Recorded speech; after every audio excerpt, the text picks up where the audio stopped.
네, 오늘 함께 나누고 싶은 말씀의 제목은 꿇어앉는 인생이라는 제목입니다. 한국말에는 오지랖이 넓다라는 재미있는 표현이 있습니다. 이 표현은 쓸데없이 지나치게 아무 일이나 참견하는 면이 있다는 뜻이죠. 참고로 오지랖이라는 단어는 순 우리말로 예쁜 단어입니다. 밑옷이나 밑도리에 걸쳐 입는 이 겉옷의 이 앞자락, 이 앞면에 늘어지는 부분을 뜻한다고 합니다. 한복을 한번 생각해 보시면 저고리를 다 입는데 위에 저고리 앞면의 이 아랫부분이 넓을수록 이 한복의 맵시가 좀 사라지죠. 거기서 나온 유래라고 합니다.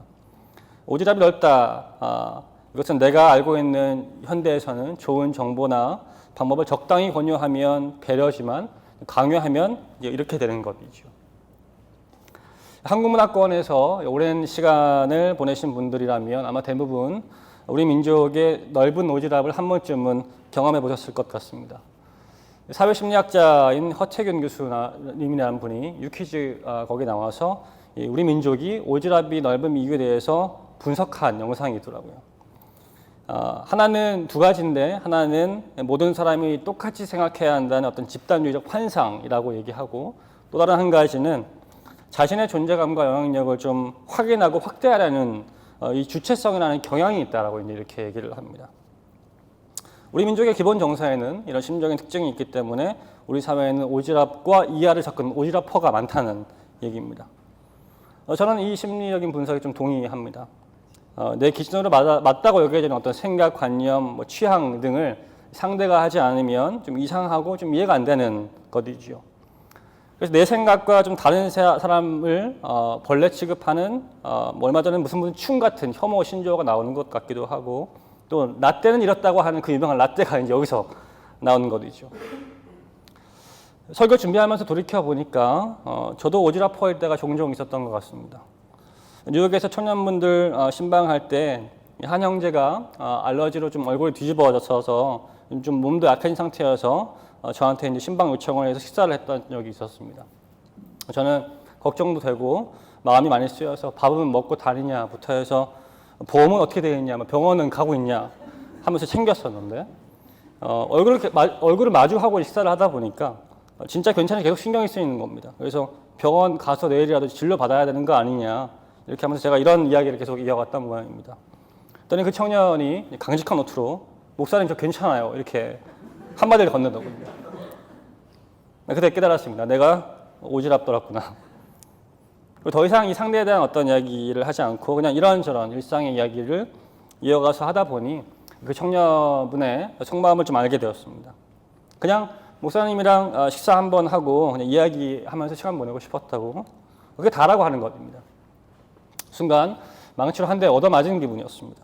당연히 얼굴이 안 좋아 보이니까 병원 가서 진료 받아야 할 수 있도록 도와야 한다고 생각했는데, 그냥 그 친구는 저와 그냥 신앙적인 얘기하고 인생에 대한 좀 고민도 털어놓는 그런 시간이 필요했던 모양입니다. 얼마나 부끄럽던지요. 속으로 황 목사 한참 멀었다라는 생각에 자책을 얼마나 많이 했는지 모르겠습니다. 오늘 우리가 묵상하고 있는 이 말씀에 이렇게 오지랖을 부리고 있는 한 인물이 등장합니다. 바로 다윗입니다. 지난주 골리앗을 물리친 다윗은 마침내 이스라엘의 왕이 되었습니다. 오랜 기간 괴롭혔던 사울은 죽었고 남은 사울의 추종자들도 다 정리가 되었습니다. 더 이상 이스라엘에서 다윗을 막을 수 있는 적수는 없었습니다. 다윗이 30세에 이스라엘의 왕이 되었다고 기록되어 있습니다. 비록 그 30세라는 오늘날 기준이 좀 많이 젊죠. 젊은 기준에 왕이 되었지만 사실은 따지고 보면 그는 15년이 걸려서 왕이 되었습니다. 사무엘에게 기름 부음 받은 지 15년 지난 다음에 그가 이스라엘의 왕이 되었기 때문입니다. 그렇게 이스라엘의 왕인 다윗은 이 시기가 어떤 시기였냐면 인생의 최절정기였습니다. 신체는 젊고 건강했죠. 온갖 시련으로 15년 동안 판단력과 지혜가 생겼죠. 그것 때문에 모두에게 인정받는 지지도까지 얻었죠. 다윗은 이제 그냥 그의 인생에서 왕의 꽃길만 걸으면 됐었습니다. 다윗이 왕에 대해서 가장 먼저 한 일이 있는데 그게 뭐냐면 예루살렘을 자신의 통치 거점으로 삼았던 일입니다. 그는 군대를 일으켜서 당시 예루살렘을 점령하고 있었던 여부스 민족을 토벌했고, 그리고 예루살렘을 자신의 통치 수도로 삼았습니다. 예루살렘은 다윗에게 있어서 여러 가지 이유로 좀 중요한 도시였습니다. 왜냐하면 이것은 지정학적으로도 완벽한 군사적인 요새였고 특히 오랜 기간 동안 타 민족의 지배 아래 있었기 때문에 이스라엘 지파들 사이에서 어떤 정치적인 영향력이 좀 덜한 정치적인 중립적인 위치였다고 합니다. 다윗이 자신의 초기 정권을 세우는 데 있어서는 최고의 조건이었죠. 그래서 다윗은 가장 먼저 예루살렘을 점령했고 사람들이 그 중요성을 알았기 때문에 이 지역을 예루살렘을 다윗 성이라고 이제 칭했습니다. 다윗은 예루살렘을 자신의 거점으로 삼는 데 있어서 중요한 한 가지가 남았다고 생각했습니다. 이게 뭐냐면 법궤를 가지고 오는 것입니다. 법궤. 모세 때부터 하나님의 임재를 상징했었던 그 법궤가 다윗 시대 때 한 20년 동안 이방 국가에 탈취되어 있었습니다. 이스라엘에게는 수치였죠. 다윗은 이 수치를 정리하고자 했습니다. 신학자들은 다윗의 이러한 행보를 정치적인 야망이라고 표현합니다. 하나님의 이름으로 골리앗을 물리쳤던 그 순수했던 다윗이 15년이 지나서 하나님의 이름으로 자신의 왕국을 세우려고 하는 때묻어가는 어른 다윗이 되어간다고 평가하기도 합니다. 어느 정도 동의가 되는 말입니다. 실제 다윗이 지난주 부분이었지만 생각해 보시면 법궤를 가져오고 있었던 그 장면을 생각해 보면은 그가 율법대로 레위인들을 통해서 법궤를 어깨에 메고 지고 온 것이 아니었습니다. 그럼 어떻게 했냐면 수레에 싣고 왔죠. 수레에 싣고 온 것은 뭐였냐면 당시 이방 국가들이 자신들의 신을 드러내기 위해서 보통 최소 1년에 한 번씩은 밖으로 내오게 했는데 그때 이제 했던 방법 중 하나였습니다. 수레를 싣고 오는 것이. 야망이 하나님을 엎질렀던 것이죠. 하나님을 엎질렀던 것이죠. 그래서 이 일 때문에 그 유명한 어이없는 우사의 죽음이 발생했던 것이죠. 하지만 그럼에도 불구하고 다윗은 자신의 행동을 돌아보고 회개했던 것 같습니다. 그래서 다시 한번 하나님 앞에 그는 나아갔죠. 비록 다윗의 회개가 우리가 묵상하고 있는 부분들에는 강하게 드러나고 있지는 않지만 역대상 15장과 사무엘 16장에 나온 그의 행동을 보면은 다시 그 행동이 바뀜을 알 수 있습니다. 법궤를 말씀대로 레위인 통해서 다시 운반을 했고 그 과정에서 그는 하나님 예배합니다. 그 유명한 춤이 여기서 나오죠. 이제 성경에서 유일하게 춤춘 남자 인물이 다윗으로 기록되고 있습니다. 그만큼 하나님 앞에서 다윗은 왕이 아닌 종의 자세로 한 번 더 나아가 예배했다는 것입니다.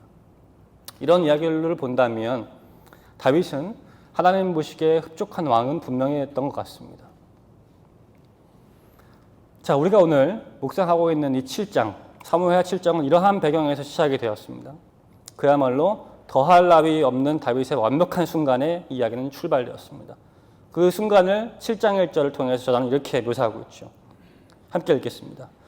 주님께서 사방에 있는 모든 원수에게서 안전하게 지켜주셨으므로 왕은 이제 자기의 왕궁에서 살게 되었다. 개역개정 성경은 이 부분을 궁에 평안히 살게 하신 때라고 번역하고 있습니다. 블레셋과 싸우고 사울에게 도망치고 전쟁했던 약 15년의 세월이 끝이 나고 드디어 평온한 세월이 다윗에게 찾아왔습니다.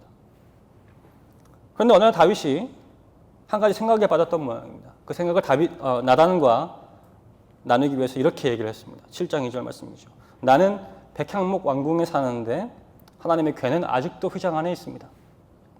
즉 자신은 지금 화려한 궁정에 사는데 하나님 법궤는 모세 때부터 쓰여왔던 저 초라한 텐트 안에 있기 때문에 지금 우리가 뭐라도 해야 되지 않겠냐는 말입니다. 하나님 명성에 맞게 신전이라도 번듯하게 지어서 그 안에 주님 모셔야 되지 않냐 이렇게 얘기하는 것이죠. 선지자 나단은 다윗의 이 고민에 대답합니다. 3절이죠. 주님께서 왕과 함께 계시니 가셔서 무슨 일이든지 계획하신 대로 하십시오. 저는 이 장면을 대하면서 다윗의 입장에서 생각해 보기도 하고 나단의 입장에서 생각을 해보기도 합니다. 제가 만약 다윗이었다면 충분히 그와 같은 마음을 가졌을 것 같습니다. 베들레헴에 이름 없던 목동인 나를 한 나라의 왕으로까지 만들어주신 하나님께 너무 고맙고 사울 때부터 겪어왔던 수많았던 그 죽음의 위기에서 구해주신 하나님의 그 은혜에 감격했을 것 같습니다. 그래서 하나님의 상징인 법궤를 장막 속에 두는 것이 전혀 편치 않았을 것 같습니다. 그래서 저도 나단 불러가지고 뭐 이거 이래가지고 되겠습니까? 라고 얘기했을 것 같습니다. 물론 어떤 신학자들은 같은 신학자입니다. 같은 신학자분들은 다윗의 이러한 모습이 정치적으로 계산된 야망의 일부분이라고 평가하기도 합니다. 왜냐하면 당시 이 고대 근동의 문화에는 그들을 신론으로 모셔드는 이 신전이라는 것이 이 왕궁의 소유였기 때문에 신전 또한 왕의 영향력을 표시하는 어떤 도구였다고 평가하기 때문입니다. 근데 지금 다윗의 왕궁에는 신전이 없었죠. 왜냐하면 법궤가 그냥 모세 때 형식의 어떤 휘장 안에 있었기 때문입니다. 즉 이 관점에서 본다면 법궤가 안치된 장막은 다윗의 화려했던 궁정의 옥의 티일 수 있는 것입니다. 신식으로 멋있게 지었던 리모델링했던 청와대나 백악관에 남아있는 유일한 구식 유물이라 할까요? 어느 정도 일리가 있는 말 같습니다. 하지만 제 개인적으로는 아마 다윗의 이러한 고민은 여러 가지 복잡한 생각과 좀 감정의 결과가 아닐까라고 조심스럽게 생각합니다. 뭐 동기 어찌 되었건 저도 마음만큼은 저 같아도 하나님께 죄송하거나 미안한 마음, 편찮은 마음이 있기 때문입니다. 이제 한편 나단의 입장, 선지자 나단의 입장도 저는 많이 공감됩니다. 당시 선지자 예언자라는 사람들은 하나님 말씀을 뜻을 전달하는 사람이었고 동시에 이스라엘 사람들의 백성들의 하나님에 대한 요구를 전달하는 위치에 있었습니다. 그렇게 이 사람들은 주로 하나님께 요구하는 것, 간청하는 것이 익숙한 사람들이었습니다. 근데 지금 다윗이 하나님께 어떤 필요를 구하는 것을 요청하는 것이 아닌 어떻게 하고 있어요? 반대로 지금 하나님의 필요를 내가 해드리겠다고 하고 있습니다. 성전 지어드리겠다. 나단 입장에서는 좀 당황했을 것 같습니다. 하지만 그럼에도 불구하고 나단 입장에서는 다윗이 좀 예뻐 보이고 기특했을 것 같아요. 적어도 비슷한 위치에 생각되고 있는 목사인 제가 본다면 그렇습니다. 성도님들 중에 누가 제게 와서 목사님 제가 하나님 위해서 이렇게 하고 싶습니다. 헌금하고 싶습니다. 봉사하고 싶습니다. 말씀하시면은 기특하고 예뻐 보입니다. 실제 제가 뉴욕에 있을 때 청년분들이 가끔 이번에 받은 월급 얼마를 좀 떼서 공동체비에 내가 헌금하고 싶다는 분도 있었고 잘 써달라는 분도 있었고 너 이번에는 또 뭐 섬기고 싶다, 뭐 해보고 싶다, 도전해보고 싶다는 분들도 있었습니다. 그분들 보면은 예뻐 보였습니다. 기특해 보였습니다. 오해하지 마십시오. 제가 헌금하니까 봉사한다고 예뻐 보인다는 게 아닙니다. 헌금만 끝까지 들으셔야 됩니다. 저 그런 목사가 되고 싶지 않습니다. 그런 마음을 가지고 산다는 것이 예뻐 보인다는 것입니다. 아마 나단도 비슷하지 않았을까요? 한 나라의 왕이 하나님 위해서 그렇게 하고 싶다고 의견을 내고 있기 때문에 말입니다. 그러니 나단도 그냥 왕께서 하나님 함께 하시기 때문에 원하시는 대로 하십시오라고 답변하지 않았겠습니까? 그런데 이 다윗과 나단의 이 흐뭇한 이야기가 이루어지고 끝났던 그날 밤에 하나님께서 나단에게 이렇게 말씀하십니다. 그 집 짓지 마라. 내가 언제 너희 집 같은 집을 내가 안 지어야 된다고 서원한다고 한 적이 있느냐?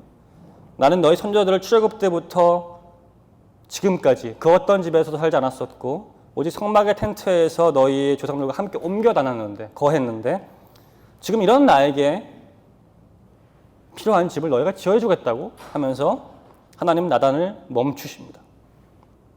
그리고 오늘 우리가 묵상하면서 읽고 있는 이 8절부터의 이야기를 그 메시지를 다윗에게 전달하게 하십니다.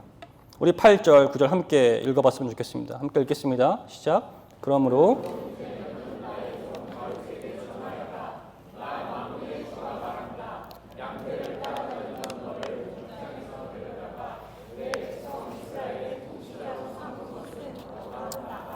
나는 내가 어디로 가든지 언제나 너와 함께 있어서 내 모든 원수를 내 앞에서 물리쳐 주었다.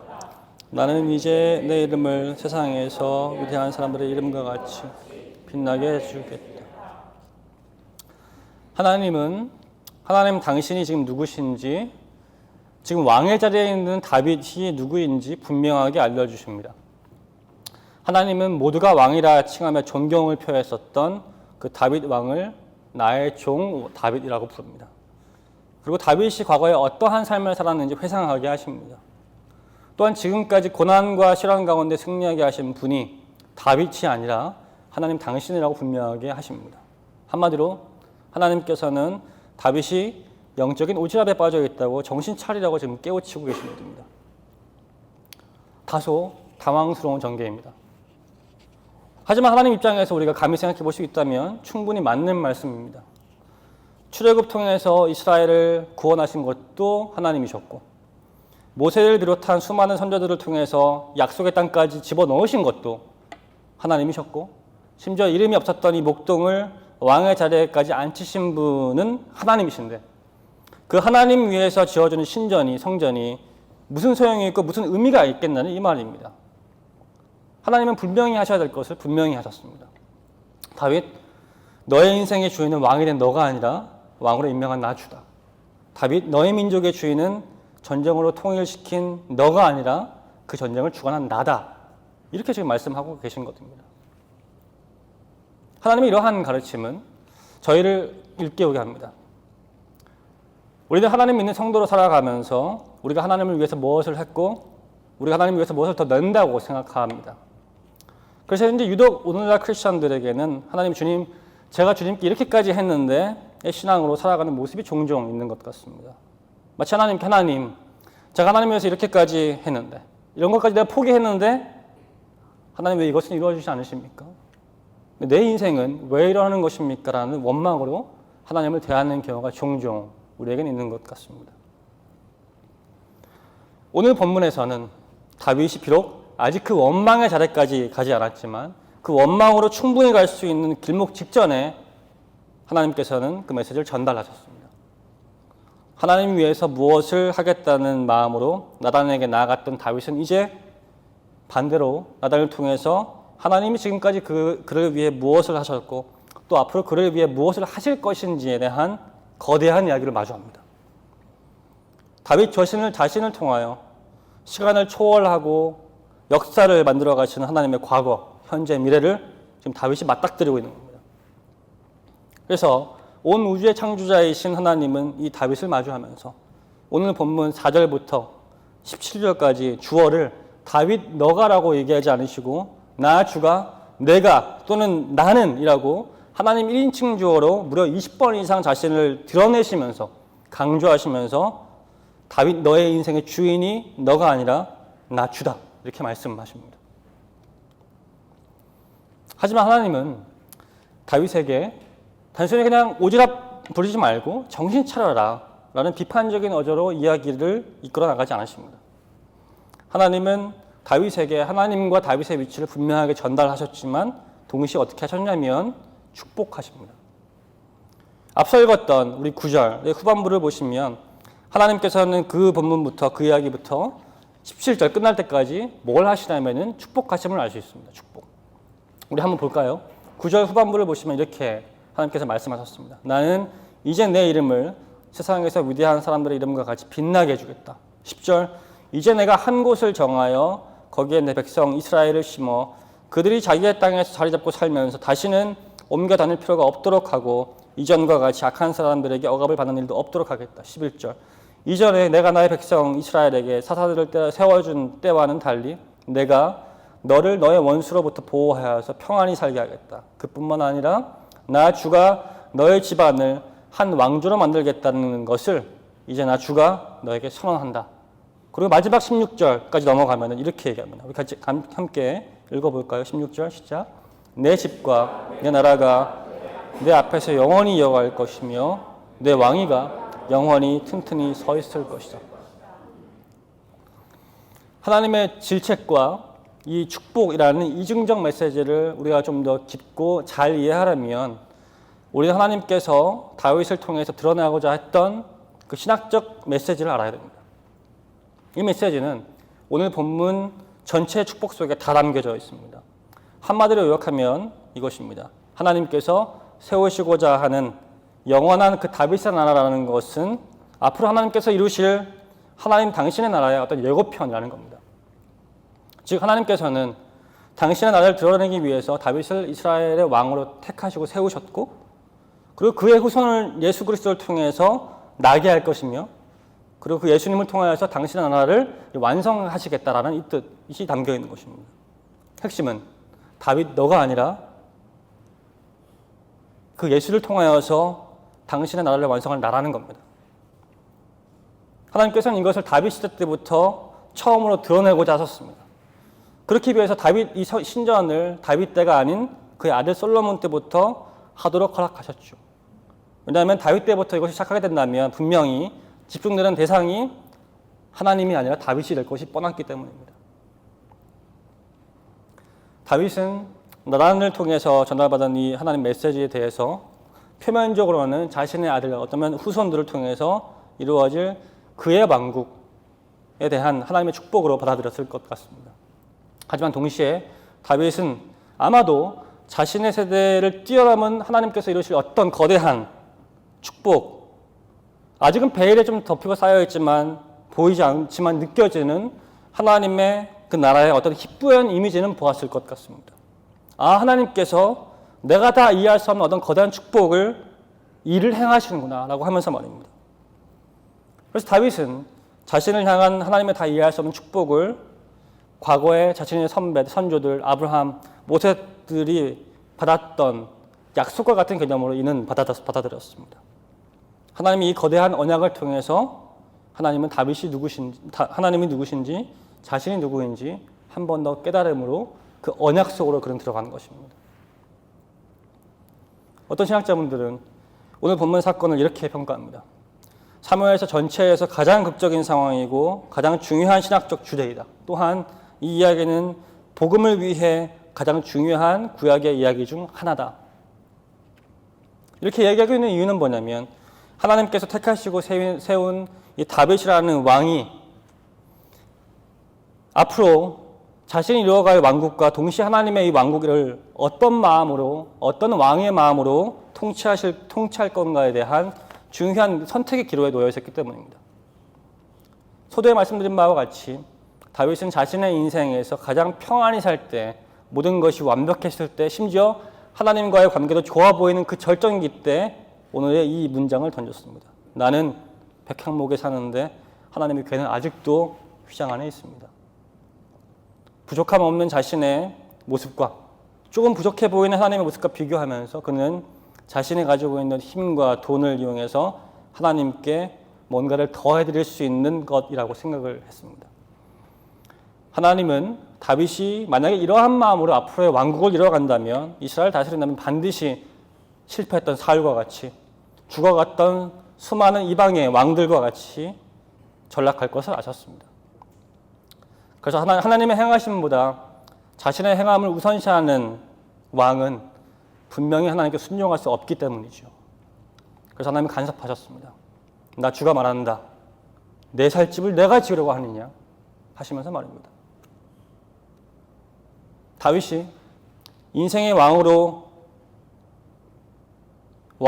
왕으로서 인생을 출발하는 그 순간, 다윗을 통해서 펼쳐질 하나님의 왕국이 막 시작되려는 이 순간, 다윗은 어떻게 응답했을까요?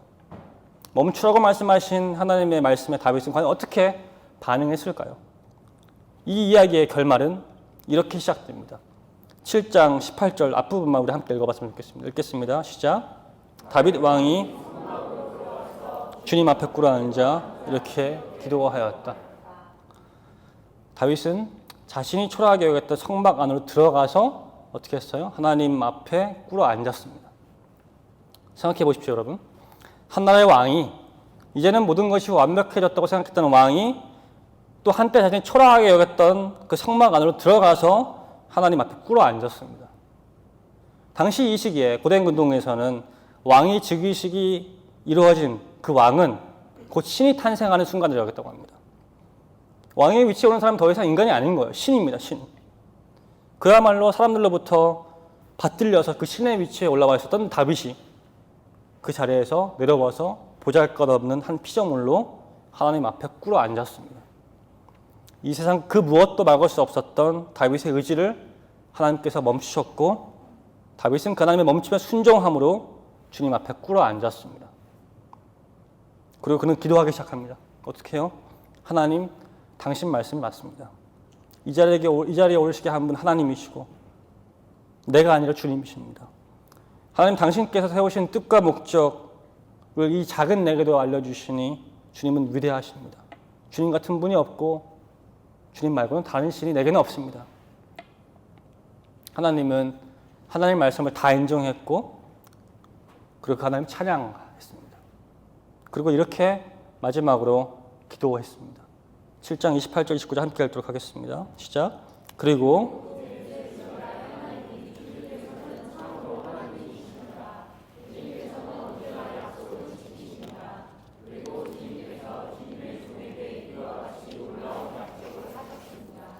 그러므로 이제 주님의 종의 집안에 기꺼이 복을 내리셔서 나의 자손이 주님 앞에서 영원토록 대를 잇게 해주시기를 바랍니다.